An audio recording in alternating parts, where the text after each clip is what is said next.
Apa sih yang kita inginkan untuk masa depan desa? Warga desa yang sehat, pendidikan yang berkualitas, pendapatan yang meningkat dan merata, lingkungan desa yang tetap lestari, desa aman, nyaman, dan damai berkeadilan. adat dan budaya desa terlindungi. Semua itu adalah cita-cita kita bersama melalui SDGs Desa. bergabungan dengan seluruh warga sini. Melangkah maju, mewujudkan cita-cita bersama. Desa-desa di Indonesia telah menapaki kemajuan. Gotong royong yang tetap terjaga. Fasilitas di desa semakin baik, pendidikan dasar mencukupi. Akan tetap kita tidak boleh lengah, sebab masih banyak tantangan yang menghadapi. pengangguran pemuda desa. Pengangguran pemuda desa harus diatasi. Penurunan kemiskinan desa harus lebih cepat lagi. Kebakaran hutan harus dihentikan. Kekerasan terhadap perempuan harus dihilangkan. Pekerjaan-pekerjaan yang belum usai ini. Ini harus kita tuntaskan. Jadi, mari berdiri. Mari berdiri. Mari berdiri sebaris, berjajar bergandengan tangan, Melukis kuntul baris. Mewujudkan cita-cita kita bersama. dan pastikan Tidak ada satupun warga desa yang tertinggal di belakang. Mari membangun Indonesia dimulai dari desa. 18 tujuan untuk mewujudkan desa yang lebih baik.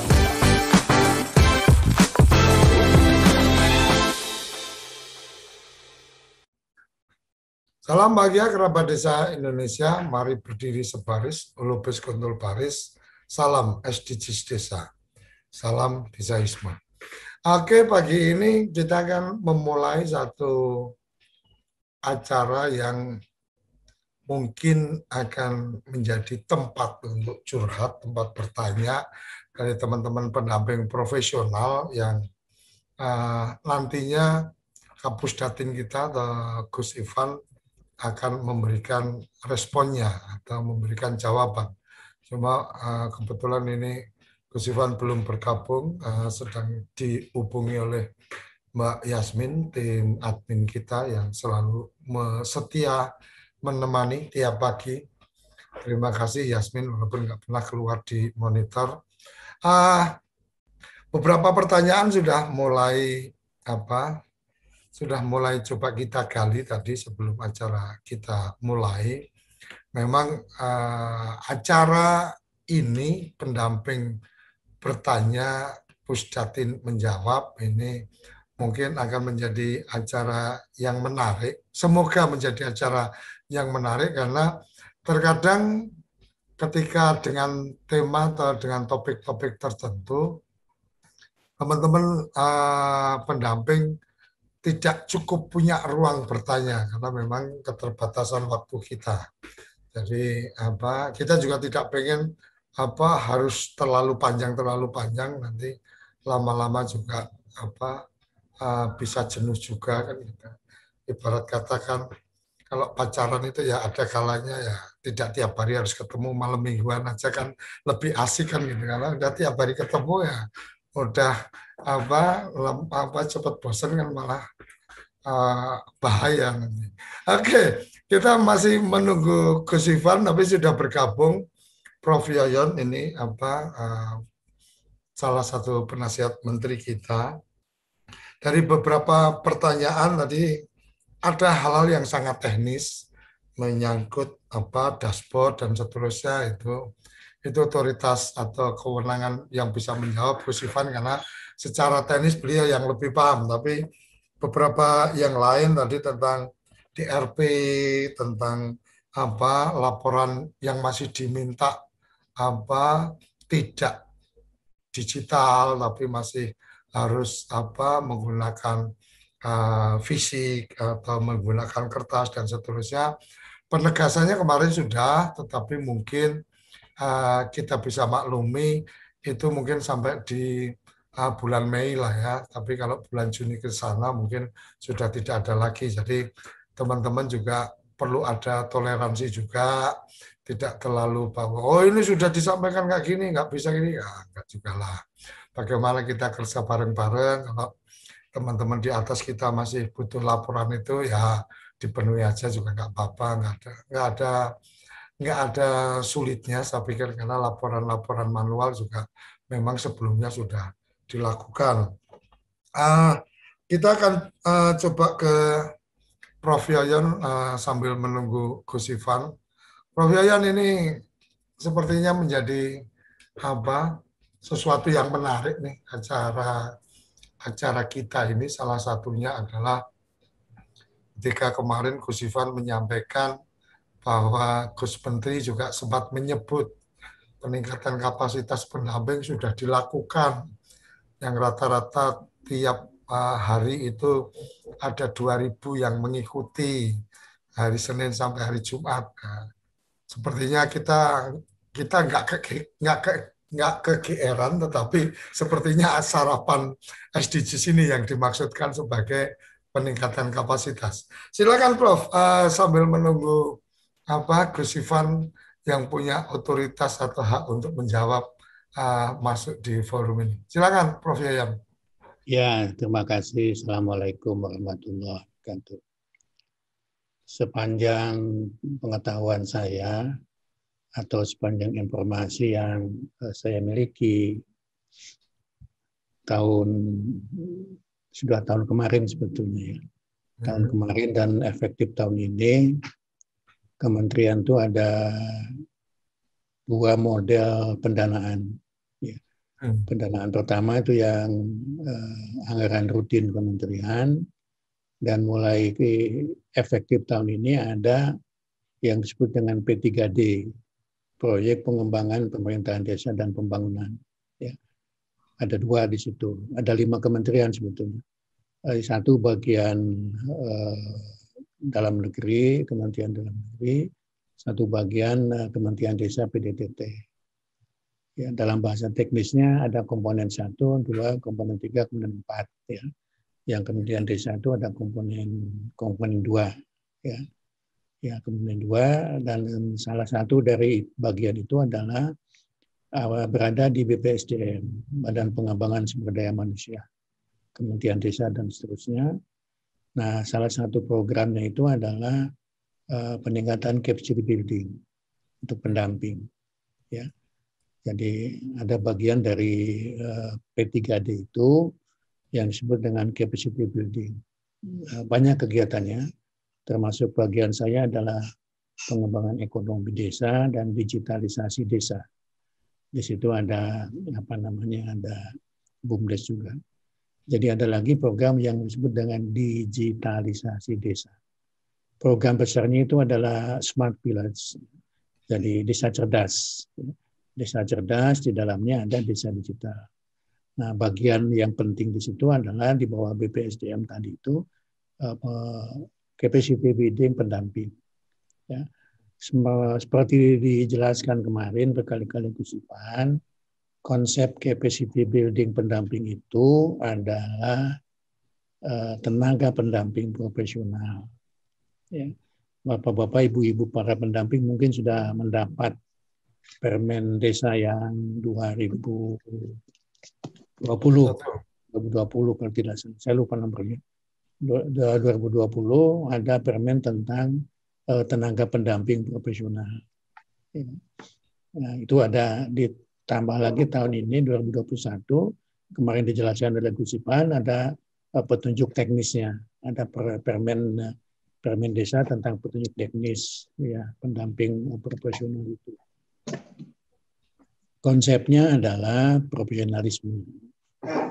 Tadi Gus Koco mengatakan kalau profesionalisme itu tentu implikasinya adalah bekerja secara profesional, ada ilmunya, ada pengetahuannya, ada kode etiknya, dan yang biasa jadi masalah itu adalah ada tunjangan profesinya.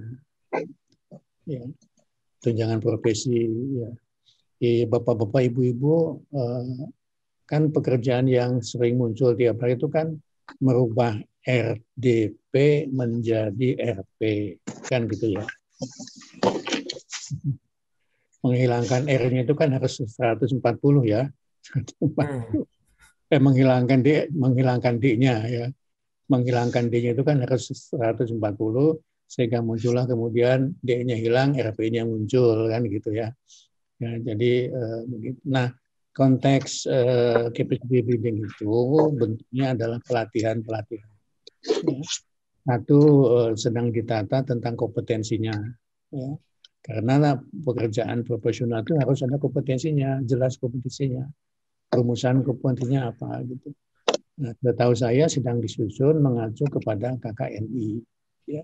KKNI itu ada level 1, level 2, level 3, level 4, sampai dengan level 9. Kalau tenaga profesional atau pendidikan profesi, itu adalah levelnya level 7 kalau KKNI. Tapi bisa juga tergantung kementerian nanti.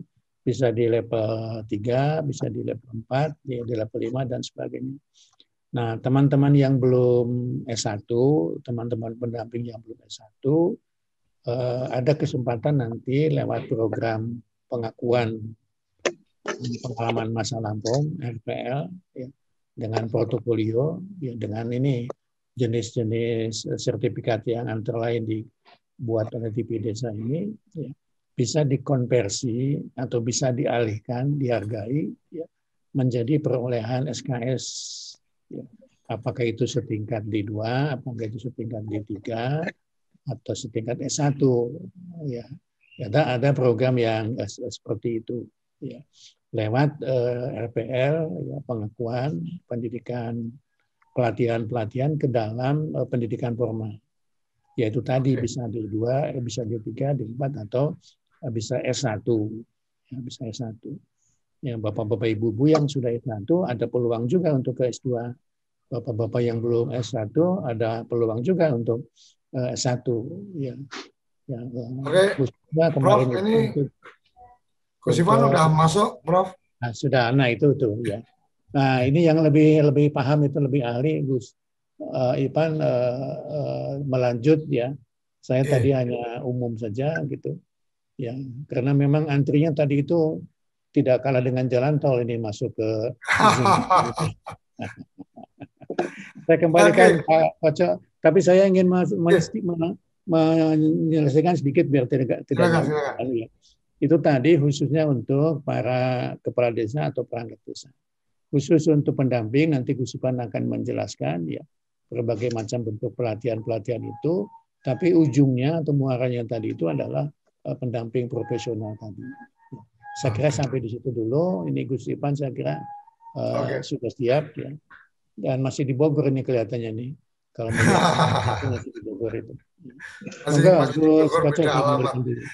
Oke, terima kasih Prof Yon. Jadi pagi ini memang pagi untuk kemudian silakan teman-teman bisa bertanya, nanti dari Pusdatin memberikan jawaban. Ada pertanyaan awal mungkin dari saya sebelum nanti saya berikan kesempatan untuk resen. Jadi yang pertama adalah tentang dashboard.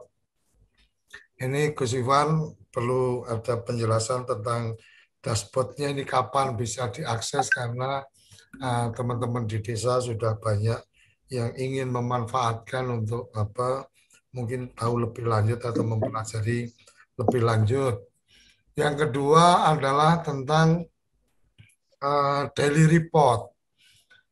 Karena ada aturan bahwa hari jam kerjanya mengikuti dari Kemendes, maka pertanyaannya adalah kalau bekerja di luar jam kerja, berkegiatan di luar jam kerja atau di luar hari kerja karena ada hari libur, ada hari libur nasional, ada hari Minggu dan seterusnya, apakah ini bisa masuk ke daily report? Karena kan kalau kita melihat penjelasan Juknis kemarin itu kan 70%-nya kan bagaimana berkegiatan pendampingan. Nah, kadang-kadang kan warga ini kan juga lebih enak ngumpul-ngumpul kan ya di hari Minggu atau di hari Sabtu atau di jam-jam sore, jam-jam malam yang itu di luar jam kerja, di luar hari kerja. Ini pertanyaan kedua yang tadi mungkin yang umum-umum yang sudah masuk sebelum tadi kita obrolin. Kemudian tentang masih adanya permintaan laporan tertulis dengan cap basah dan seterusnya. Apakah dibenarkan atau memang harus dikerjakan untuk laporan yang bulan Mei umpamanya, karena kan ini sudah masuk Juni kan berarti laporannya Mei. Apakah dibenarkan dan diwajibkan dipenuhi atau itu bisa terabaikan untuk tidak dikerjakan. Kemudian kayaknya satu lagi, kalau ada ini kan akan ada beberapa daerah yang melakukan pilkades. Aturan cuti itu kan masih yang kemarin itu yang sudah gamblang itu kan, kalau cuti umroh, kemudian cuti naik haji gitu kan, dan seterusnya. Nah, kalau cuti dalam proses pilkades ini seperti apa? Kemudian pengajuannya kemana? Kemudian persetujuannya berapa lama? Karena kayaknya banyak juga ini teman-teman pendamping yang karena gregetannya kemudian pengen langsung jadi kadesnya aja, nggak jadi pendamping kan gitu. Karena mungkin juga sudah punya banyak dukungan atau dorongan dari warga, maka kemudian mencoba mengambil inisiatif. Walaupun saya berharap kalau Mama ikut pilkades nanti semoga menang, tetapi kalau tidak menang ya jangan sampai ada konflik. Walaupun itu pertimbangan-pertimbangan saya pribadi aja. Tapi monggo nanti ini lebih pada pertanyaannya lebih pada proses pengajuan cutinya, kemudian berapa lama persetujuan atau surat pemberian izin untuk mengikuti pilkades dan cuti di luar tanggungan negara itu bisa diterima. Karena seperti beberapa ASN kan modelnya kan waktu itu sempat sih mengajukan cuti di luar tanggungan negara dalam proses, ketika sudah dinyatakan dinyatakan menang maka dia harus mundur. Silakan Gus Iwan, beberapa pertanyaan yang sudah tertampung, dan setelah pertanyaan nanti terjawab silakan baru teman-teman bisa menyampaikan resign atau bisa menulis pertanyaan di chatting. Silakan Gus. Terima kasih Gus Kocol. Kerabat desa sekalian, terutama tenaga pendamping profesional. Ini terdengar ya Gus Kocol ya? Ya, terdengar bagus. Ya. Karena saya sedang di Sumedang ini pagi ini. Ya. Ini dari Gus Dadang ini, TA Sumedang, yang mengumpulkan Gus Menteri, Pak Bupati Sumedang sama BPS. Jadi ada 92 desa di Sumedang yang sudah selesai pendataan sebelum 1 Juni. Dan dari 1 Juni sampai tanggal 3 Juni ada 46 desa tambahan. Jadi Gus Menteri akan menyampaikan penghargaan kepada kepala desa, ketua Pokja, relawan pendataan desa, serta kepada pendamping, pendamping lokal. Ada pendamping lokal desa dan 2 pendamping desa di kecamatan, karena ada 2 kecamatan yang sudah selesai semua. Dan kebetulan kemarin buru-buru berangkat, laptop tertinggal di ruang kerja Gus Menteri, makanya mohon maaf. Termasuk tadi berbagai pertanyaan yang harusnya sudah ada di keputusan Menteri yang bisa kami sampaikan, tapi untuk pagi hari ini jadinya lisan semua ini. Mohon maaf. Tadi yang pertama Gus Koco mengenai dashboard API SDGs desa.kemendesa.go.id itu sampai saat ini masih diprioritaskan untuk enumerator. Jadi kita mencek ada sedikit penurunan dari enumerator, dari biasanya 2,5 juta sekarang menjadi 1,7 jutaan per hari gitu, untuk data warga. Sehingga pagi hari ini data warga yang terkumpul 71 juta data warga, 24 juta data keluarga, 36.000 data desa. Jadi kita lihat seperti itu. Kemudian juga ini Gus Koco, salah satu yang dilihat untuk minggu-minggu ini selain SDGs desa itu BUMDes. Ya. Ini kami menyarankan pendamping desa, terutama PLD, pendamping lokal desa, untuk selalu melihat web BUMDes, yaitu bumdes.kemendesa.go.id. Mengapa? Karena memang begitu di situ ada nama BUMDes di desanya, pendamping lokal desa lah yang menjadi wakil Kementerian Desa untuk mencek ya, BUMDesnya ada atau tidak, kemudian apakah sudah siap untuk musdes pembaruan ADART dan sebagainya. Gitu. Kemudian makanya perlu melihat web BUMDes ini. Jadi dashboard masih begitu Gus Koco, cuman dalam ini sebetulnya ada tim yang sudah menyiapkan untuk input data berbasis web, berbasis PC, berbasis komputer sesuai permintaan yang dibutuhkan. Harusnya hari ini, tapi kami cek tadi pagi tinggal memasukkan ke servernya yang belum. Jadi saya kira tidak lama lagi itu untuk mempercepat input data. Sementara untuk dashboard tetap kita akan Kementerian Desa seperti dari kemarin yang perlu input user. Saat ini usernya 1 juta, masih 1.090.000 gitu. Itu kalau mau ditambah akan ditambah oleh Kementerian Desa. Kemudian daily report.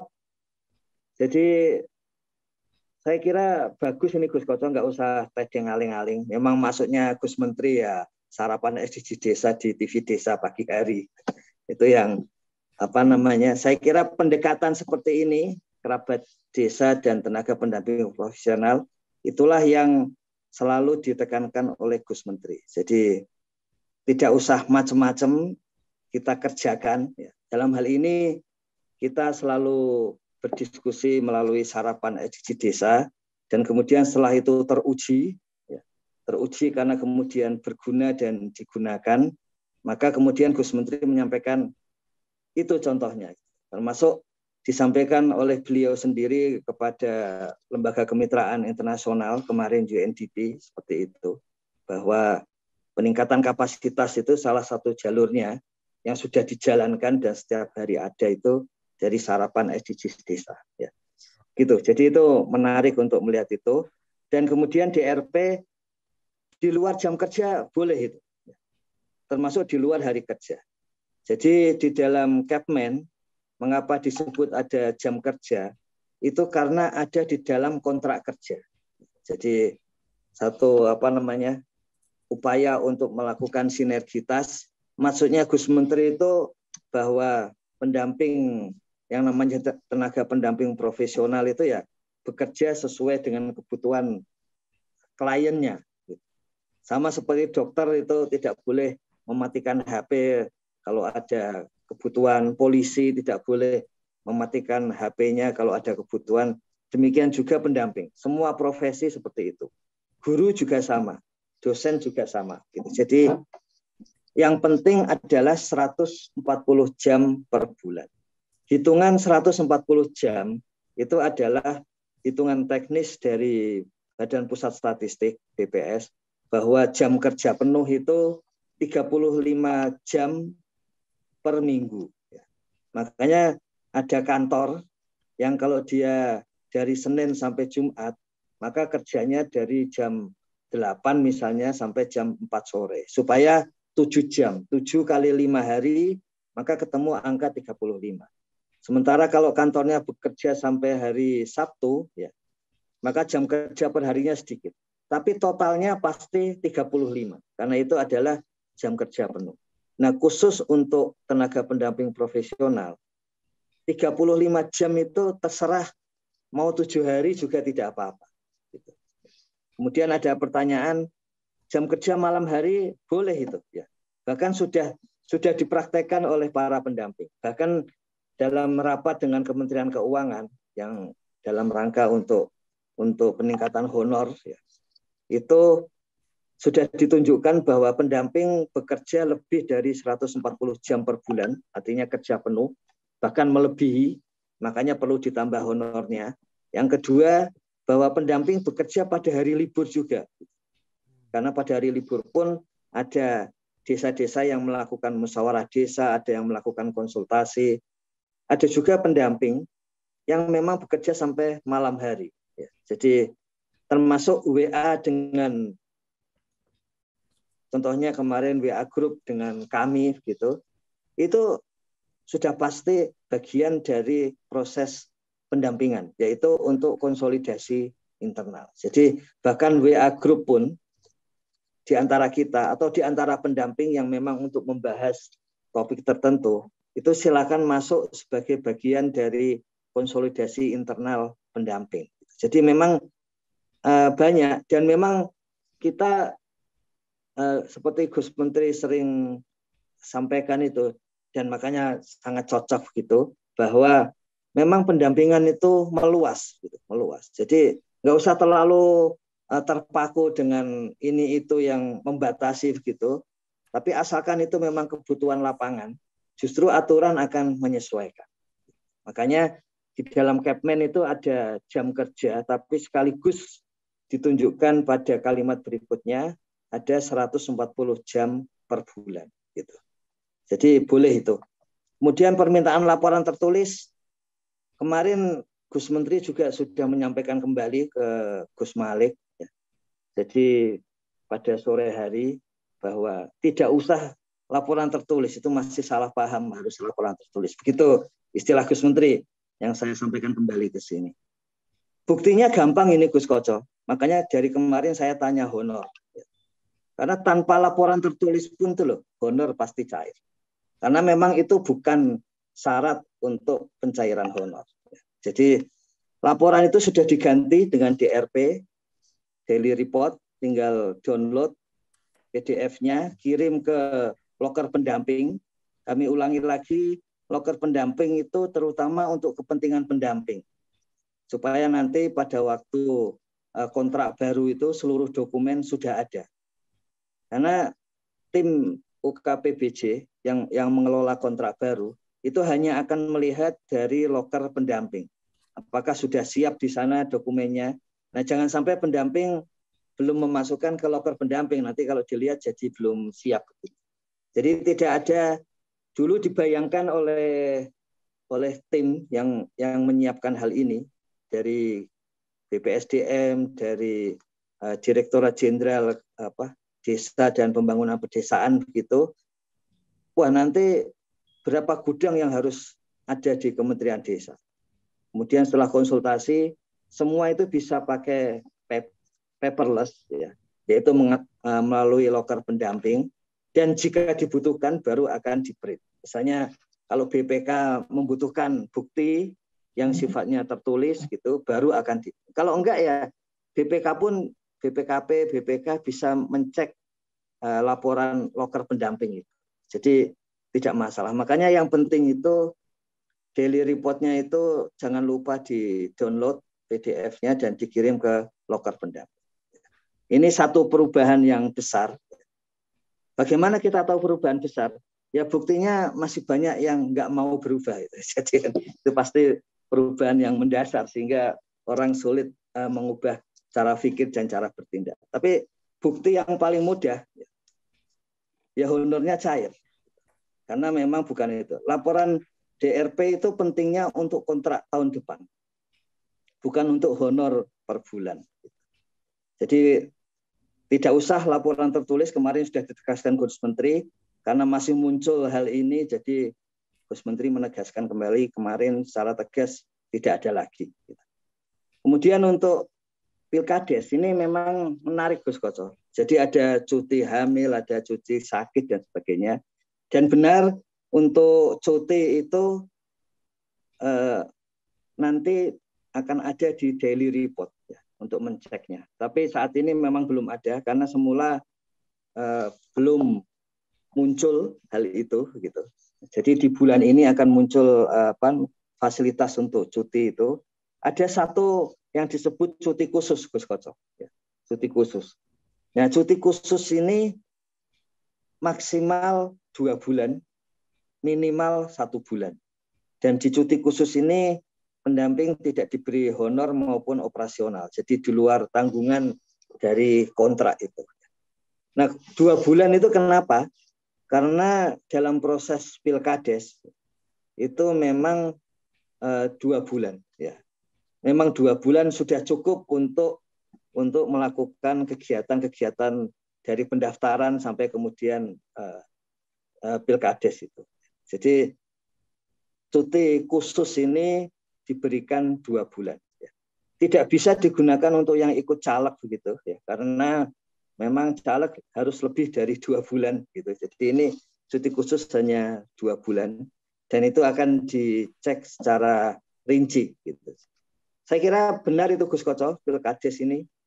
Bahkan salah satu, meskipun ini implisit ya, tapi kita menduga ini. Salah satu nanti yang mendapat keuntungan itu justru pendamping ketika basis dampingannya itu wilayah. Jadi kalau basis dampingannya itu sesuai misalnya pendamping teknis, pendamping ekonomi, maka dia tidak punya wilayah di kabupaten, di provinsi, di kecamatan gitu. Dengan basis wilayah itu sebetulnya peluang untuk ikut bangsanya Pilkades, Pilkada atau itu jadi tinggi karena sebetulnya itu mengelola wilayah gitu. Jadi memang kita sudah memperkirakan ada efek seperti itu ya. Tapi yang lebih dibutuhkan adalah dengan berbasis wilayah itu kebutuhan warga desa, kebutuhan pemerintah daerah itu lebih mungkin tercukupi daripada kalau basis spesialisasi. Begitu secara ini saya karena menggunakan HP malah lebih mudah saya mencek YouTube ini. Jadi di YouTube sudah ada pendamping yang menyampaikan sudah terima honor ya di hari ini dan kemarin gitu. Nah, artinya memang laporan tertulis memang tidak berkorelasi dengan honor. Justru laporan dari DRP yang berkorelasi dengan kontrak tahun depan. Begitu Gus Koco, biar ada lebih banyak diskusi. Oke, terima kasih. Ini ada yang menarik. Saya belum berikan kesempatan resen karena yang di chat juga sudah saya coba rangkum ini beberapa hal yang tadi disampaikan Gus Ivan yang menarik perhatian saya adalah tentang koordinasi di grup WA ini bisa masuk dalam daily report. Mungkin menurut saya perlu spesifik, artinya bahwa ada jam yang memang itu jam koordinasi yang dilakukan di grup WA dan kemudian di-download chattingnya supaya kemudian dari situ juga terlihat siapa yang boleh memasukkan dalam daily report ya. Karena kalau ternyata di jam koordinasi itu nama yang bersangkutan nggak pernah membuat tulisan atau membuat chat di grup ya bisa saja ini kemarin ada langsung dia yang ngikutin memasukkan menjadi laporan di daily report. Jadi saya pikir ini karena forensik digital ini luar biasa. Jadi kalau grup WA bisa masuk mungkin nanti ada bagian-bagian yang berarti di-download, dijadikan PDF, dimasukkan di locker dan seterusnya. Mungkin itu sekedar catatan tambahan dari saya saja Gus untuk kemudian kita menjaga untuk teman-teman ini terhindar dari dosa karena kan bohong itu dosa kan itu. Jadi kita memberikan aturan-aturan itu lebih pada jagain biar nggak kena dosa kan gitu. Kira-kira seperti itu. Kemudian ada yang menarik ini yang dari beberapa minggu yang lalu ini diteriak-teriakkan oleh Mbak Fetty dan juga teman-teman yang lain tentang stunting terus ada program aplikasi yang sudah didukung oleh daerah atau didukung oleh desa bahkan sampai pengadaan Android dan seterusnya. Ini apa kabarnya ini Gus untuk yang Yang grup BA kayaknya mungkin itu boleh diberikan respon, tapi nanti di aturan aja di Gus Ivan bisa memberikan ini. Tapi ke yang program stunting ini Gus, karena ternyata banyak yang punya komitmen, kemudian sampai menyediakan perangkat dan seterusnya, tapi sepertinya nggak ada kabar lanjutan. Gimana nih Gus?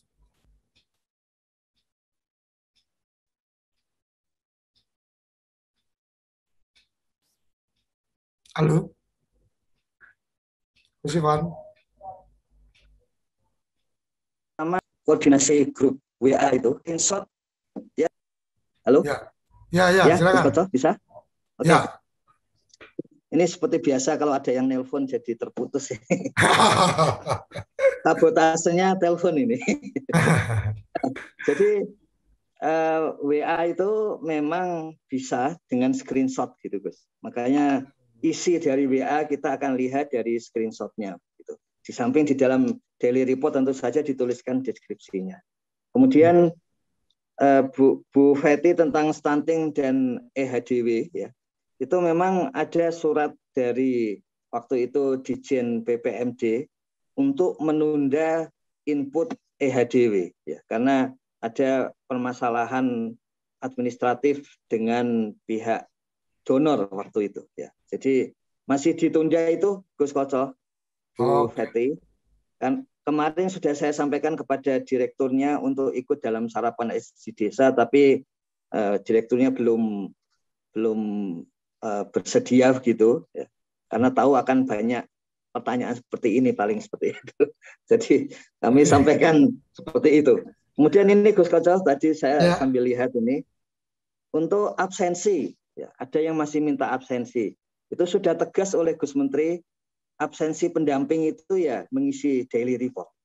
Jadi ada yang mengatakan, loh ini kantor di kabupaten, kantor di provinsi, kalau nggak ada absensi bagaimana? Tapi sekarang nggak gitu lagi. Ya. Jadi absensi itu ya daily report. Kita melihatnya seperti itu. Kemudian ada yang menulis juga bagaimana kalau wilayah dampingannya itu PPKM merah gitu ya. Ya kalau merah jangan datang, tapi perlu kita ingat bahwa PPKM itu sekarang sifatnya sudah di level RT. Jadi tidak terus satu desa gitu, apalagi satu kabupaten, tapi level RT. Dan seperti biasa, sebagai ganti dari COVID itu, maka jaringan-jaringan yang sifatnya internet, hubungan-hubungan internet itu menjadi penting. Itulah sebabnya Gus Koco, tenaga pendamping profesional kerabat desa, tadi contohnya koordinasi melalui WA, melalui telepon dan sebagainya itu sekarang boleh gitu. Ya. Kemudian untuk yang sakit absensi nanti ada tadi di daily report, tapi kalau daily reportnya dinilai rendah padahal sedang sakit, tinggal disampaikan ya, disampaikan ke BPSDM atau disampaikan lewat sapa desa, itu paling mudah sebelum jaringan link khusus untuk pendamping disusun ya. Itu nanti pasti dipotongkan dari daily report gitu. Ya. Kemudian EDMC ruang desa nanti akan dikembangkan lebih lanjut dengan nama seperti SDG desa ini, karena sudah mendapatkan nomor HP seluruh perangkat desa itu, maka semuanya akan masuk dalam satu sistem informasi desa, sehingga komunikasi dengan seluruh perangkat desa, seluruh seluruh pendamping desa akan ada. Ya. Ini juga Gus Koco yang ditanyakan kali-kali, relokasi ya. Ya. Jadi sejarahnya begini, bahwa sejak dulu sebetulnya relokasi itu tidak ada tadinya, ya, karena pendamping itu mendaftar sesuai wilayah dampingannya. Tapi pada tahun 2015 memang ada sistemnya terbuka sehingga bisa mendaftar ke tempat lain. Dan kemudian itu memang relokasi ini kadang-kadang dirasakan tidak pas gitu, karena memang langsung dari atas ya. Nah kemudian Gus Menteri di dalam keputusan Menteri ini juga memberikan perubahan yang sangat mendasar. Jadi beliau sampaikan begini, relokasi itu bukan hukuman. Relokasi itu justru untuk mendekatkan pendamping dengan keluarganya, dengan kerabatnya, sehingga proses produktivitas pendampingannya itu meningkat. Gitu. Sama seperti SDGs desa. SDGs desa itu ketika yang meneliti itu warga RT-nya, maka produktivitas pendataan meningkat. Pendampingan juga sama. Jadi keluarga itu aspek kerabat, keluarga, hubungan-hubungan sosial, aspek yang penting bagi Gus Menteri begitu. Makanya mulai sekarang relokasi itu dari usulan pendamping sendiri, tidak penempatan langsung. Nah, bagaimana caranya? Caranya pendamping mengusulkan kepada BPSDM. Seperti biasa, kalau BPSDM saat ini belum menyampaikan arahnya kemana, emailnya kemana, maka bisa melalui Sapa Desa. Sapa Desa itu sapu jagat yang langsung dengan Gus Menteri, jadi bisa melakukan itu. Nah, jika wilayah yang dituju itu kosong, maka langsung relokasi. Tapi jika wilayah yang dituju itu ada isinya, ada pendamping yang lain, ya pasti belum bisa relokasi. Makanya ini satu perubahan yang sangat besar nanti kalau masing-masing sudah saling berubah gitu, lokasi wilayahnya gitu, maka relokasi akan semakin lancar gitu. Tapi intinya relokasi bukan hukuman tapi relokasi itu justru meningkatkan produktivitas.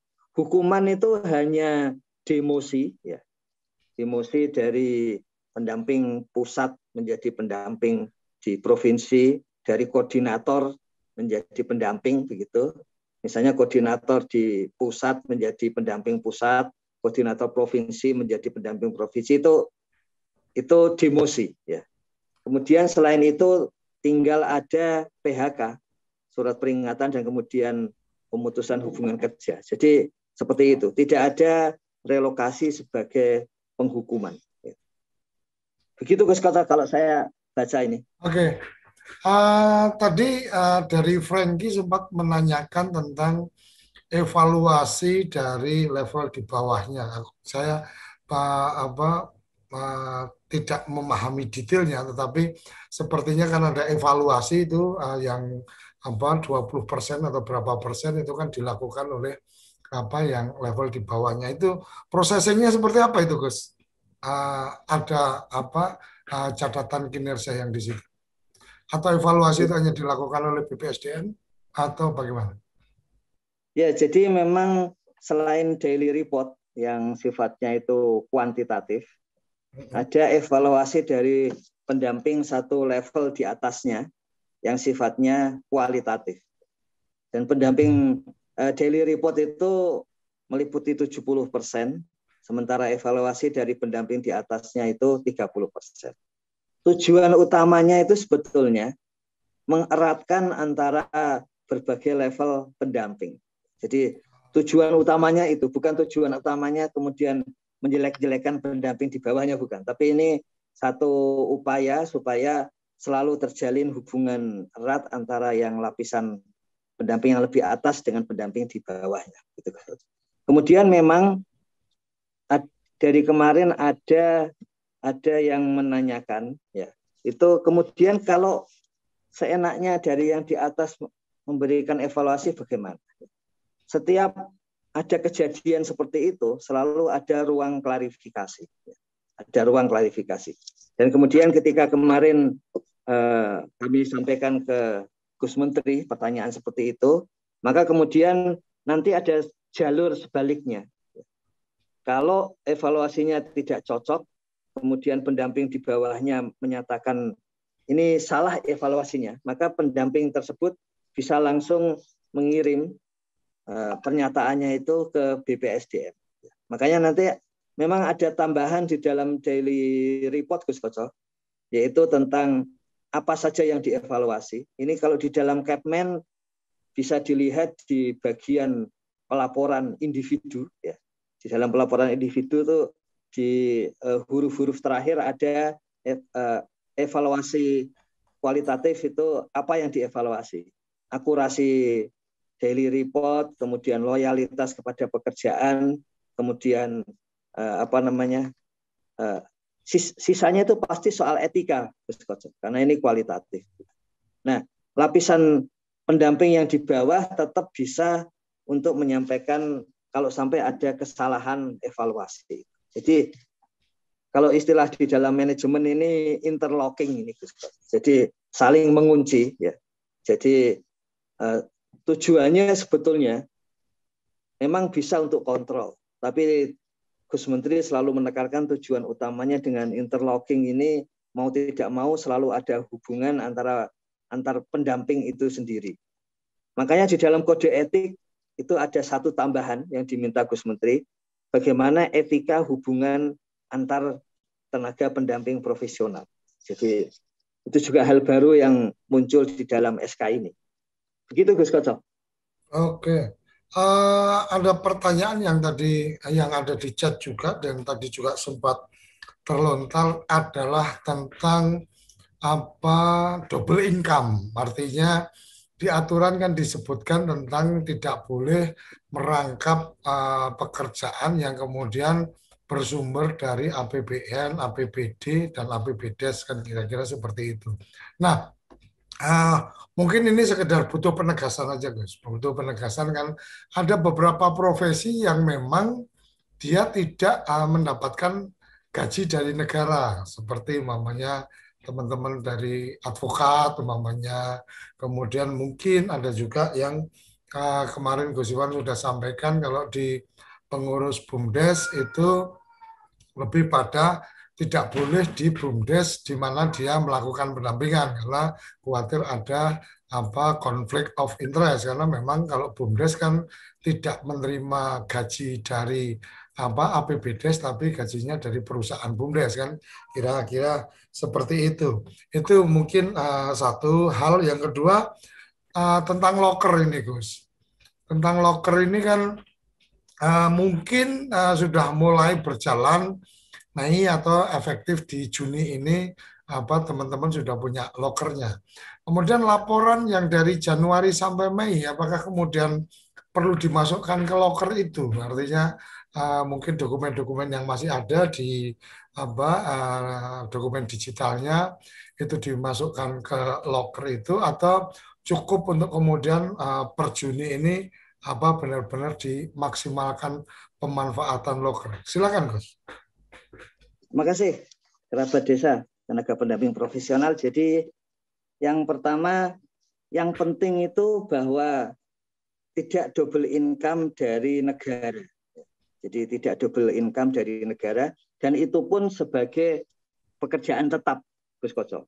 Jadi sebagai pekerjaan tetap. Satu yang dipikirkan Gus Menteri, memang kita mengikuti yang kemarin kami sampaikan, sudut pandang bahwa pendamping harus mandiri, termasuk secara ekonomi. Gitu. Makanya tidak apa-apa menambah yang lain, makanya pendampingan itu harus jadi hobi itu. Kalau enggak itu begitu pekerjaan yang lain pendampingnya terbengkalai. Nah, cara kita mengontrol hanya dari DRP. Jadi silakan kalau mau ada tambahan, tapi kita akan mengontrol dari daily report pendamping desa, dan kemudian kalau ada pihak-pihak yang menyampaikan laporan negatif. Hanya itu saja sih. Jadi tidak masalah gitu.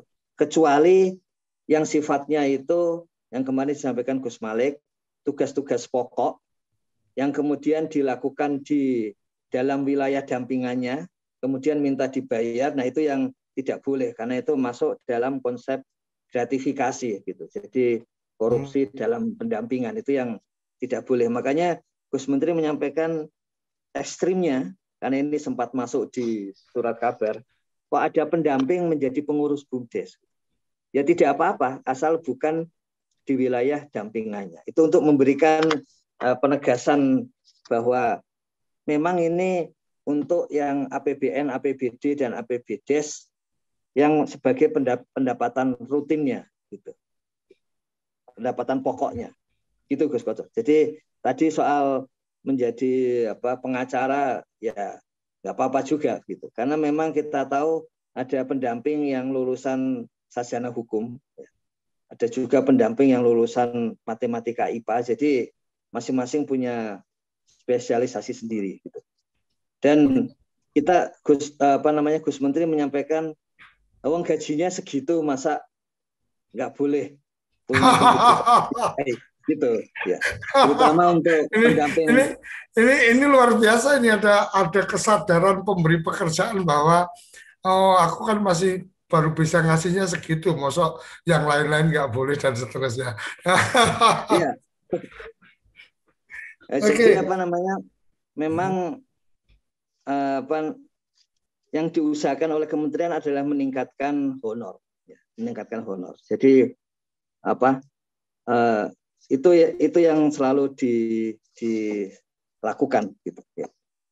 Jadi kemarin ada yang menanyakan juga, honorer guru dia tidak apa-apa kalau bukan guru PNS gitu.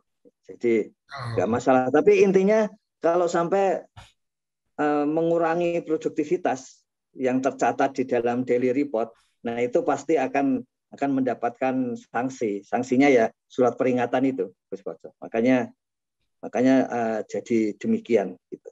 Kemudian loker tadi, loker itu seluruh laporan dan seluruh dokumen penting dari pendamping PDF-nya itu harap dimasukkan ke dalam loker, Gus Koco. Jadi mulai dari bulan Januari ya dimasukkan saja, karena di sana ada loker itu kan isinya hanya folder. Jadi kalau memiliki PDF laporan tinggal dimasukkan ke dalam folder laporan Januari. Kemudian ada PDF laporan yang kemarin Februari, dimasukkan saja di dalam folder Februari begitu. Sehingga nanti lengkap ketika bulan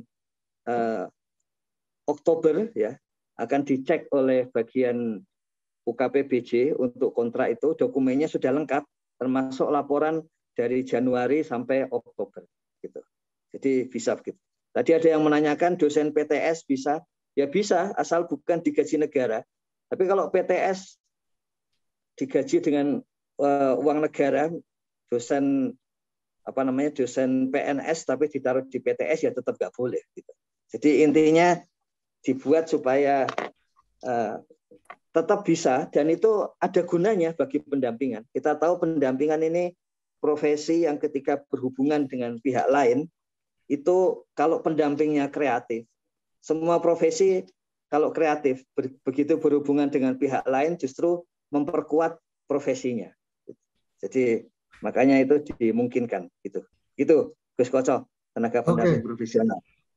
Gus Iwan, tadi ada juga yang menanyakan kalau sebagai pendamping dia juga sedang mengikuti pendidikan atau sedang ikut perkuliahan. Apakah kegiatan perkuliahan itu bisa masuk di daily report atau enggak? Ini pertanyaan menarik juga kan. Urusan kuliah kan urusan peningkatan kapasitas untuk dapat sertifikat sebagai diploma atau sebagai sarjana dan seterusnya. Tapi kemudian ditanyakan boleh nggak itu dimasukkan? Silakan Gus. Iya pasti boleh Gus Koco. Itu sebagai peningkatan kapasitas mandiri. Banyak yang menyebut dengan PKM ya. Boleh. Jadi ini sudut pandang kita terhadap kerja mendampingi desa ini sudah harus kita buka lebih luas lagi gitu. Tapi dengan tetap tujuannya itu, tiang pancangnya itu tetap untuk memuliakan desa, untuk menyejahterakan warga desa, untuk mendampingi pemerintah desa gitu. Jadi asal tujuan itu tercapai ya itu boleh. Itu sebetulnya Gus Menteri menggunakan istilahnya karena beliau itu terkenal sejak dulu sebagai orang metodologi gitu. Itu memang metodologi kualitatif itu bisa berubah-ubah, tapi yang tidak bisa berubah itu tujuan penelitian. Jadi di lapangan boleh berubah macam-macam, tapi tujuan penelitian tidak berubah. Ini juga sama modelnya. Pendampingan dengan berbagai strategi silakan, karena itu justru kita sama-sama akan belajar tentang bagaimana perkembangan pendampingan desa nantinya. Tapi tujuannya tetap satu, yaitu untuk desa, warga desa, pemerintah desa. Itu Gus Koco. Oke. Jadi ideologinya sudah jelas, desaisme, memuliakan desa. Gus Iwan, ini nggak berasa sudah hampir pukul 7. Saya ingin pastikan dulu apakah Gus Iwan punya waktu lebih atau memang hanya sampai 60 menit saja? Ya, saya kira pukul 7 Gus Koco, karena ini harus ke tempatnya Gus Menteri ini. Oke, terima kasih. Jadi mohon maaf teman-teman, yang jelas saya sudah coba bacakan beberapa pertanyaan yang sudah masuk di chatting. Saya yakin masih ada banyak pertanyaan yang nanti akan bisa dilontarkan. Dan saya sama Gus Ivan sudah sepakat bahwa hari Jumat tidak ada topik khusus yang dibahas, tapi lebih pada bertanya dan menjawab. Pendamping profesional bertanya, Kapus Datin memberikan penjelasannya. Satu lagi sebelum ke Prof. Yayan ini tentang kerja di luar wilayah, artinya melakukan pekerjaan tetapi di luar wilayah kerjanya, seperti Mama, saya wilayahnya di kecamatan atau saya wilayahnya di desa, tapi kemudian terlibat mendampingi atau diundang di kabupaten dan seterusnya. Apakah itu bisa masuk atau tidak ini, Gus Iwan, di daily report?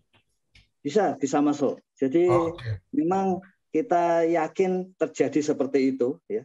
Bisa saja diundang rakor yang sudah itu, tapi pendamping yang kreatif itu memang diundang di banyak tempat gitu. Jadi justru itu menjadi menarik. Jadi tidak masalah, yang penting pas kegiatan difoto dengan daily report gitu, kemudian dilaporkan gitu. Jadi intinya kita mendalami ini seluruh kegiatan pendamping. Memang ini daily report itu benar-benar big data, ya, yang harus diisi tiap hari dengan foto, dengan tulisan gitu, dan kemudian diolah oleh mesin, kemudian kita cek tiap bulan, kita kembalikan lagi melalui BPSDM untuk membina pendamping. Gitu Gus Koco. Tidak masalah itu. Ya. Oke, terima kasih. Pertanyaan-pertanyaan yang lain disimpan untuk di Jumat depan atau juga nanti di chatting klub SDGs Desa juga sangat terbuka.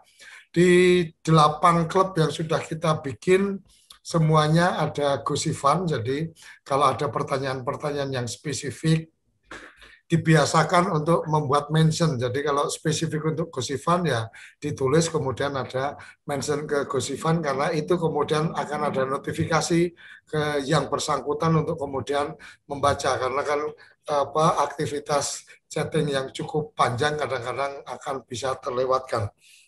Silakan Prof. Yayan untuk kemudian memberikan closing obrolan tanya jawab pagi hari ini. Halo, Prof. Yayan. Prof. Yayan. Oke, mungkin Prof. Yayan sedang ada kegiatan lain. Kita karena sudah di penghujung acara, mungkin saya perlu sampaikan catatan penting menarik yang mungkin perlu dicermati dan hati-hati kepada teman-teman pendamping profesional desa adalah tentang double penerimaan bersumber dari negara dan gratifikasi. Ini yang mungkin perlu berhati-hati, artinya dipastikan jangan sampai itu dilakukan atau itu terjadi, karena ini akan menjadi catatan khusus yang bisa jadi akan berpengaruh terhadap keberadaan teman-teman. Itu saja. Jadi kalau gratifikasi tadi seperti yang sudah disampaikan gambarannya, kalau memang pekerjaan itu sesuai dengan tupoksi, ya Anda tidak punya hak untuk menerima honor. Tapi kalau di luar itu berarti Anda punya hak. Kemudian double penerimaan, itu double penerimaan dari negara. Walaupun dosen swasta, tetapi posisi dia adalah ASN yang diperbantukan di kampus swasta, ya Anda sudah ASN, Anda nggak boleh melakukan itu dan seterusnya. Kira-kira seperti itu. Luar biasa. Terima kasih Gus Ivan yang tidak pernah absen di episode sampai di 108 ini, dan terima kasih juga apresiasi teman-teman. Bahkan saya mendapatkan chatting dari salah satu teman ini sarapan SDGs desa ini sebagai satu bentuk yang dilakukan oleh TV Desa sebagai destruksi atau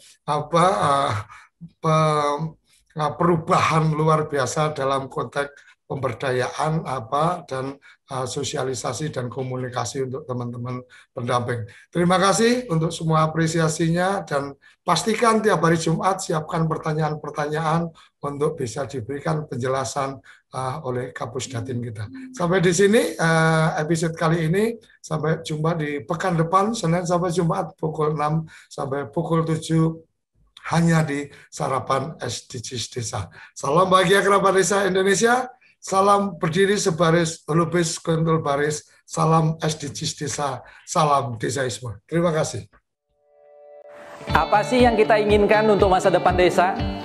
Warga desa yang sehat, pendidikan yang berkualitas, pendapatan yang meningkat dan merata, lingkungan desa yang tetap lestari, desa aman, nyaman, dan damai berkeadilan. Adat dan budaya desa terlindungi. Semua itu adalah cita-cita kita bersama melalui SDGs Desa. Bergabungan dengan seluruh warga sekitar. Melangkah maju, mewujudkan cita-cita bersama. Desa-desa di Indonesia telah menapaki kemajuan. Gotong royong yang tetap terjaga. Fasilitas di desa semakin baik, pendidikan dasar mencukupi. Akan tetap kita tidak boleh lengah. Sebab masih banyak tantangan yang menghadapi. pengangguran pemuda desa. Pengangguran pemuda desa harus diatasi. Penurunan kemiskinan desa harus lebih cepat lagi. Kebakaran hutan harus dihentikan. Kekerasan terhadap perempuan harus dihilangkan. Pekerjaan-pekerjaan yang belum usai ini Kini harus kita tuntaskan. Jadi, mari berdiri.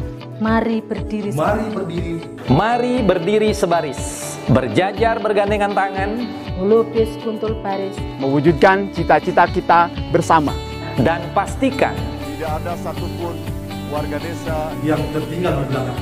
Mari membangun Indonesia dimulai dari desa. 18 tujuan untuk mewujudkan desa yang lebih baik.